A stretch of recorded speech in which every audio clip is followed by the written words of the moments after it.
एक बार फिर चुनावी बिगुल बज चुका है और इस बार बारी है उपचुनाव की। जी हां, 2 सीटें बेरमो और दुमका। जैसा कि आप सब जानते हैं कि ये दोनों सीटें यूपीए के खाते में है और इस बार इसलिए चुनौती होगी यूपीए के लिए, कांग्रेस और जेएमएम के लिए इन दोनों सीटों पर वापस कब्जा करने की।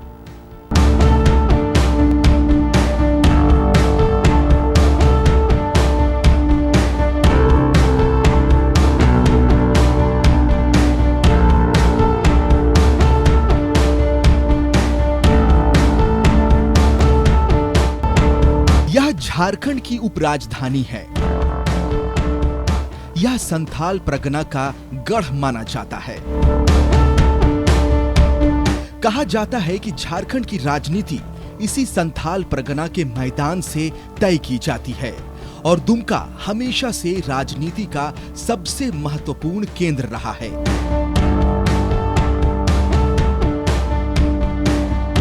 आदिवासी संस्कृति के बीच दुमका हमेशा से दिग्गजों की सीट रही है, चाहे वह शिबू सोरेन हो या बाबूलाल मरांडी या फिर हेमंत सोरेन। दुमका की सीट साख की सीट मानी जाती है। ऐसे में एक बार फिर दुमका का मैदान एक और जंग के लिए तैयार है। दुमका का रण हमेशा से दिलचस्प रहा है। संथाल का ये सबसे महत्वपूर्ण सीट बताया जाता है और ऐसे में इस सीट पर खड़े होने वाला हर प्रत्याशी भी बेहद महत्वपूर्ण होता है।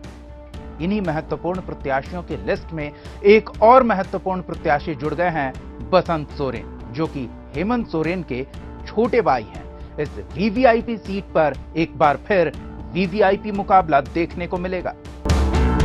साल 2019 के विधानसभा चुनाव में प्रदेश के वर्तमान मुख्यमंत्री हेमंत सोरेन यहां से चुनाव लड़े थे। टक्कर कांटे की थी, लेकिन अंत में हेमंत ने लुइस मरांडी को पछाड़कर दुमका पर अपना कब्जा जमाया था। विधानसभा चुनाव में हेमंत दुमका के अलावा बरहेट से भी चुनाव लड़े थे। दोनों सीटों पर हेमंत को जीत मिली थी। ऐसे में उन्होंने दुमका सीट छोड़ दी थी। दुमका वो सीट जहां से हेमंत सोरेन ने जीत दर्ज की थी। जी हां, 2 सीटें थी जहां पर उन्होंने जीत दर्ज की थी, बरहेट और दुमका, लेकिन बरहेट के आगे उन्होंने दुमका को सरेंडर कर दिया। अब ये चुनौती होगी हेमंत सोरेन के लिए, जेएमएम के लिए कि कैसे ये सीट वापस अपने खाते में लाई जाए और इसके लिए हेमंत सोरेन कोई कोर कसर नहीं छोड़ने वाले। आदिवासी मुद्दे और विकास की बातें यहां हमेशा की जाती है। शायद इसलिए यह जेएमएम का गढ़ भी रहा है, लेकिन साल 2015 के विधानसभा चुनाव में इसी दुमका ने हेमंत को धूल चटा दी थी। ऐसे में आने वाले उपचुनाव में कांटे की टक्कर देखने को मिल सकती है। बीजेपी जेएमएम एक बार फिर आमने सामने होंगे। ऐसे में हेमंत सोरेन के लिए यह सीट महज एक सीट नहीं है, यह हमेशा से जेएमएम की साख रही है।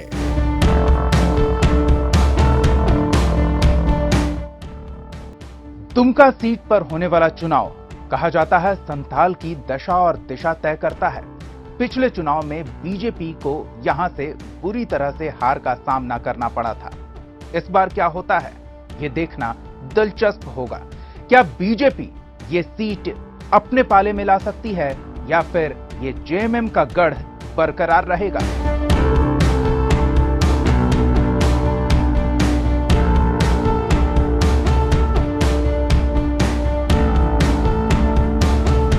झारखंड की राजनीति में एक बार फिर मौका उपचुनाव का है। बेरमो और दुमका सीट पर होने वाली उपचुनाव का। दुमका सीट बहुत महत्वपूर्ण है। महत्वपूर्ण इस लिहाज से क्योंकि राज्य के मुख्यमंत्री हेमंत सोरेन यहीं से चुनाव जीते थे।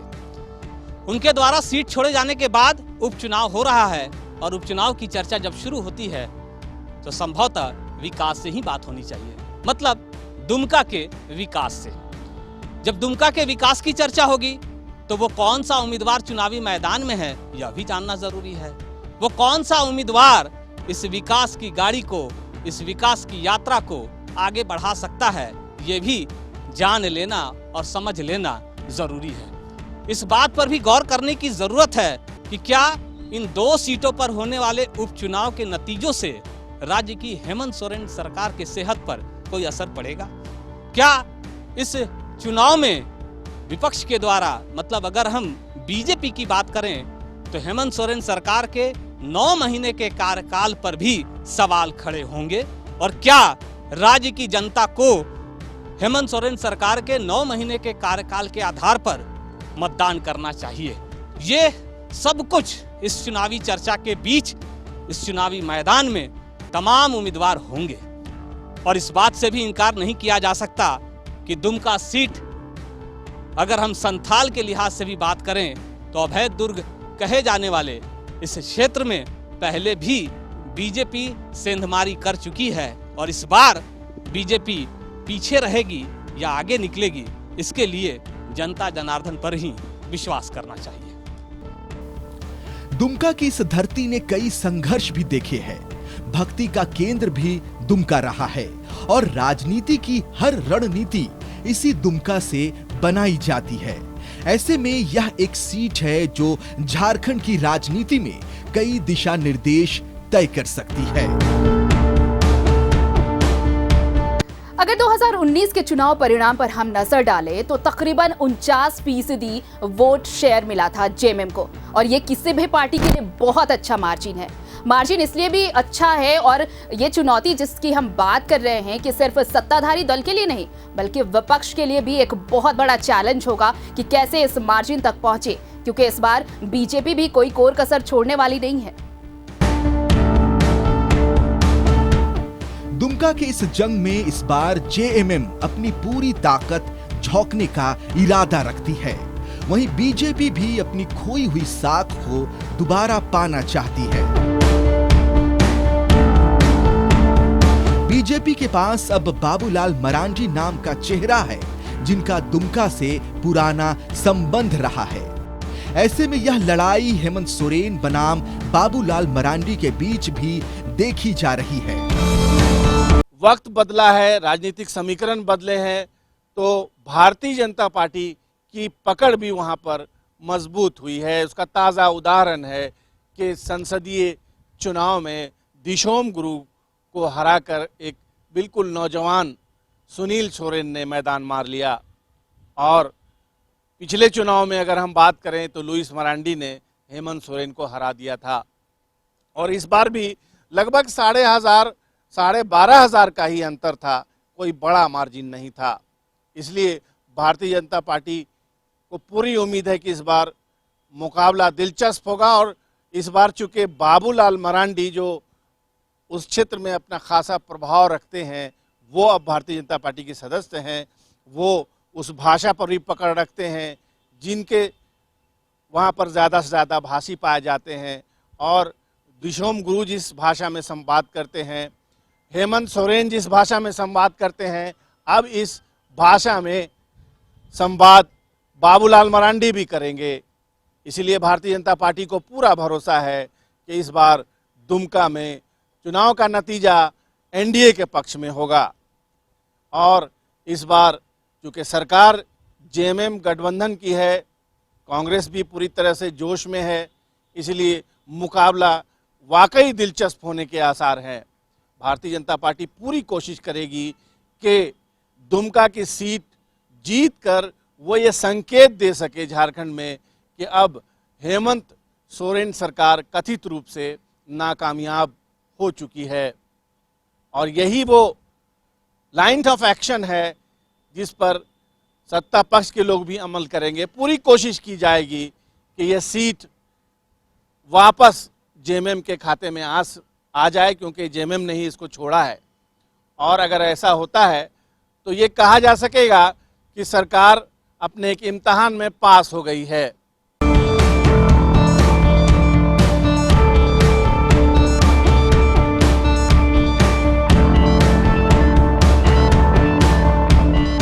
अगर दुमका के राजनीतिक सफर पर नजर डाला जाए तो साल 2005 में निर्दलीय के रूप में स्टीफन मरांडी पहली बार दुमका से चुनकर आए थे। साल 2009 में हेमंत सोरेन ने दुमका सीट पर कब्जा किया, लेकिन 2014 के विधानसभा चुनाव में हेमंत को बीजेपी की लुइस मरांडी के हाथों शिकस्त मिली। साल 2019 में एक बार फिर पासा पलटा और हेमंत ने लुइस मरांडी को पछाड़ दिया।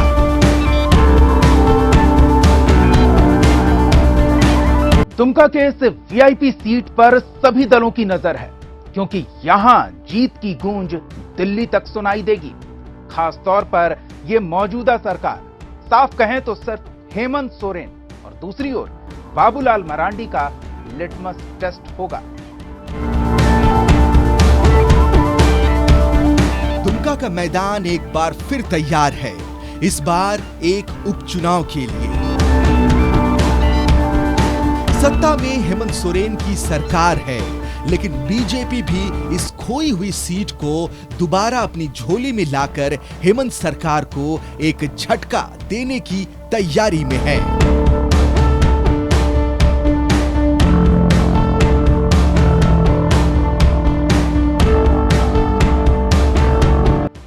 चुनावी सरगर्मी काफी बढ़ी हुई है। दुमका के बारे में तो हमने आपको काफी जानकारी दी। अब बारी है बेरमो की।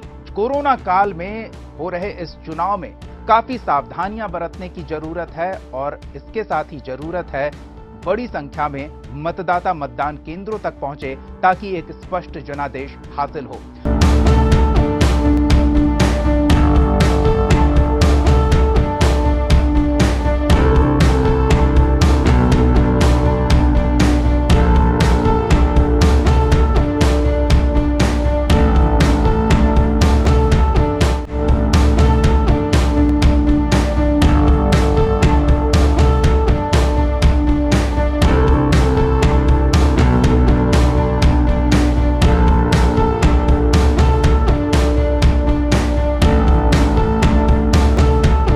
कोयलांचल का एक प्रमुख विधानसभा क्षेत्र है बेरमो, और ये बेरमो अविभाजित बिहार के बाद से ही विधानसभा क्षेत्र कहलाया। लेकिन यहाँ पर बिंदेश्वरी दुबे ने जब से उनका ये कार्य क्षेत्र रहा तो ये चीज वहां से शुरू से चलती आई कि यहाँ के वोटर्स हर बार अपने उम्मीदवार को बहुत परखते हैं, और ये इसका उदाहरण है। लेकिन इस बार इतना आसान नहीं होगा, क्योंकि राजेंद्र सिंह की पर्सनालिटी, उनकी शख्सियत एक अलग मायने रखती थी, उनका एक अलग आयाम था। तो क्या वो मायने, वो आयाम जो राजेंद्र सिंह का था, क्या उनके जो सक्सेसर होंगे, जिन्हें भी उम्मीदवार कांग्रेस बनाएगी, क्या उन्हें वो सब हासिल हो पाएगा? ये तो रिजल्ट बताएगा। कोयलांचल के गढ़ में बसा है बेरमो विधानसभा। गिरिडीह लोकसभा निर्वाचन क्षेत्र में आने वाली यह सीट 1957 से अस्तित्व में है। तब यह इलाका बिहार के हिस्से में आता था। बेरमो विधानसभा के अधिकतर क्षेत्र कुलियरी इलाके में आते हैं। ऐसे में मजदूरों की समस्या यहां प्रमुख मुद्दा बनकर उभरा है।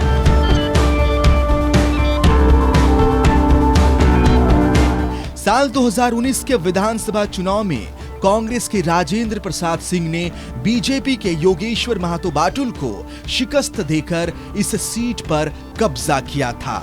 लेकिन राजेंद्र प्रसाद सिंह के अकस्मात निधन के बाद अब बेरमो को उपचुनाव का सामना करना पड़ रहा है। बात एकीकृत बिहार की हो या अलग झारखंड बनने के बाद की, बेरमो एक ऐसी विधानसभा क्षेत्र है जो कांग्रेस का एक अभेद किला माना जाता है। यहाँ से राजेंद्र प्रसाद सिंह लगातार 6 बार झारखंड विधानसभा या फिर हम बात करें तो बिहार विधानसभा में बेरमो का प्रतिनिधित्व कर चुके हैं। खुद उन्हें पूर्व मुख्यमंत्री बिंदेश्वरी दुबे ने अपना राजनीतिक उत्तराधिकारी के तौर पर बेरमो से चुनाव लड़ाया था। अब उनके आकस्मिक निधन के बाद 3 नवंबर को उपचुनाव होना है। बात अगर कांग्रेस की करें तो कांग्रेस यहाँ पर राजेंद्र प्रसाद सिंह के बीते 50 वर्षों का जो कार्यकाल रहा था उसे एक प्रमुख मुद्दा बनाकर चुनावी मैदान में होगी। साथ ही राज्य में जो यूपीए की सरकार चल रही है और इस सरकार के द्वारा किए गए 9 महीने के कार्यकाल को भी कांग्रेस जो है इस उपचुनाव में भुनाना चाहेगी। लेकिन इतना जरूर है कि इस चुनाव का केंद्र बिंदु जो है वो स्वर्गीय राजेंद्र प्रसाद सिंह होंगे। बेरमो को अगर कांग्रेस का गढ़ कहा जाए तो गलत नहीं होगा। 2019 के विधानसभा चुनाव में राजेंद्र प्रसाद सिंह करीब 47% मत लाकर बीजेपी प्रत्याशी योगेश्वर को हराने में कामयाब रहे थे, लेकिन नियति को कुछ और मंजूर था। राजेंद्र बाबू का नेतृत्व बेरमो के लिए उतना ही था। उनके निधन के बाद यहां एक बार फिर चुनाव होना है और जीत का दावा हर दल का है, पर जीत किसकी होगी यह फैसला जनता करेगी। बिंदेश्वरी दुबे का गढ़ माना जाने वाला बेरमो सीट हमेशा से कांग्रेस का गढ़ माना जाता है, लेकिन पिछले कुछ चुनाव में बीजेपी ने भी अपना वर्चस्व दिखाना शुरू कर दिया है। लेकिन हम जहां तक बात करें सामाजिक समीकरण की, तो उस सामाजिक समीकरण के हिसाब से बीजेपी को लगता है कि इस बार जो वहां के लोग हैं, मतदाता हैं, उसे तो ये लगता है कि पूरे प्रदेश के जो लोग हैं, जनता है, वो काफ़ी इस सरकार से निराश है, क्योंकि जो चुनावी वायदे करके यह सरकार सत्ता में आई, हेमंत सरकार, और ये गठबंधन सरकार ने अभी तक वायदे पूरे नहीं किए हैं और कई जगह कई स्तर पर स्थितियां बिगड़ी हैं। ये बीजेपी नेताओं का दावा है और इसका लाभ उन्हें मिलेगा ऐसी उम्मीद पाल रखे हैं। लेकिन जनता पर सारा कुछ निर्भर करता है, चुनाव है, जनता ही मालिक होती है। ऐसे में देखना होगा कि बेरमो विधानसभा क्षेत्र में जो सामाजिक समीकरण है वो बीजेपी के अनुकूल भी है, क्योंकि झारखंड बनने के बाद से बीजेपी 2 बार यानी 2005 में और 2014 में सीट अपने पाले में की थी, लेकिन यह भी आंकड़ा है कि 2009 और 2019 में कांग्रेस की झोली में यह सीट गई थी। दिलचस्प मुकाबला होगा, बीजेपी पूरी तरह से उसका सांगठनिक स्तर पर जो तैयारी होनी चाहिए थी वो काफ़ी पहले से चल रही है। जब से ये लगा कि यहाँ पे उपचुनाव होंगे तभी से पूरी पार्टी लग गई है। अब देखना होगा कि जनता का मिजाज क्या है। बोकारो जिले का सामुदायिक प्रखंड और तहसील मुख्यालय होने के चलते यह इलाका राजनीतिक गतिविधियों से भरा रहता है।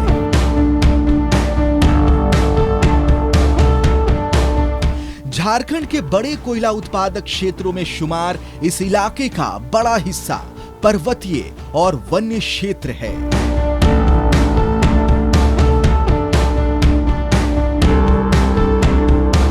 बेरमो विधानसभा ने चुनावी समर में कई उतार चढ़ाव देखे हैं।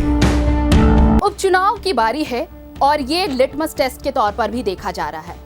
बेरमो उपचुनाव 1 साल में ये दूसरी बार चुनाव देखने वाला है ये इलाका, ये विधानसभा क्षेत्र। लेकिन देखना ये दिलचस्प होगा कि क्या जनता भरोसा जताती है उसी पार्टी पर, उसी पार्टी के कैंडिडेट पर जिसे उसने 1 साल पहले ही चुना था, या फिर वक्त बदलाव का है, बयार बदलाव की है, और क्या बदलाव इस बार नजर आएगा। साल 1957 में सीएनपीएस जेपी के ब्रजेश्वर प्रधान सिंह ने सीट पर कब्जा किया। साल 1962 में कांग्रेस के बिंदेश्वरी दुबे ने पहली बार बेरमो सीट पर कब्जा किया। साल 1967 में एक बार फिर बिंदेश्वरी दुबे जीते। साल 1969 में कांग्रेस के बिंदेश्वरी दुबे एक बार फिर विजयी रहे। साल 1972 में बिंदेश्वरी दुबे लगातार चौथी बार जीते। 1977 में जेएनपी के मिथिलेश कुमार ने इस सीट पर कब्जा किया। 1980 में बीजेपी ने पहली बार इस सीट पर अपना वर्चस्व कायम किया, जब रामदास सिंह इस सीट पर विजयी रहे। साल 1985 में पहली बार राजेंद्र प्रसाद सिंह कांग्रेस की टिकट पर यहां से जीते। 1990 में राजेंद्र प्रसाद सिंह ने अपनी सीट कायम रखी। 1995 में राजेंद्र प्रसाद सिंह ने जीत की हैट्रिक लगाई और सन 2000 के विधानसभा चुनाव में राजेंद्र प्रसाद सिंह ने साबित कर दिया कि बेरमो में उनका कोई मुकाबला नहीं। 2005 में योगेश्वर महातो बाटुल ने बीजेपी की टिकट पर इस सीट पर कब्जा किया। साल 2009 में राजेंद्र प्रसाद सिंह ने एक बार फिर इस सीट पर अपना कब्जा जमाया। 2014 में मोदी की लहर में योगेश्वर महातो एक बार फिर विजयी रहे और साल 2019 के विधानसभा चुनाव में राजेंद्र प्रसाद सिंह ने एक बार फिर वापसी की। इस तरह बेरमो विधानसभा चुनाव ने हमेशा से उतार चढ़ाव देखा है। स्थानीय मुद्दों के साथ कोयले की वर्चस्व की लड़ाई भी यहां देखी जाती है। ऐसे में आने वाला उपचुनाव एक बार फिर बीजेपी और कांग्रेस को आमने सामने लेकर आएगा।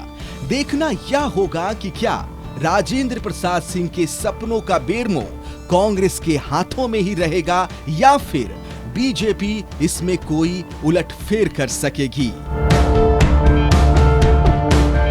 कहते हैं बेरमो विधानसभा सीट ने राजेंद्र बाबू के नेतृत्व में काफी विकास देखा, लेकिन क्या ये सीट कांग्रेस के खाते में बनी रहेगी, ये देखना दिलचस्प होगा। इस चुनाव में ये कांग्रेस की साख का सवाल होगा और बीजेपी के लिए ये मौजूदा सरकार की नीतियों के विरोध में जन समर्थन हासिल करने का एक मौका। बीजेपी इस प्रयास में जुटी हुई है, लेकिन क्या कांग्रेस राजेंद्र बाबू के किए गए कामों को जनता के बीच ले जाकर उनके नाम पर इस सीट को बरकरार रखेगी? ये देखना दिलचस्प होगा।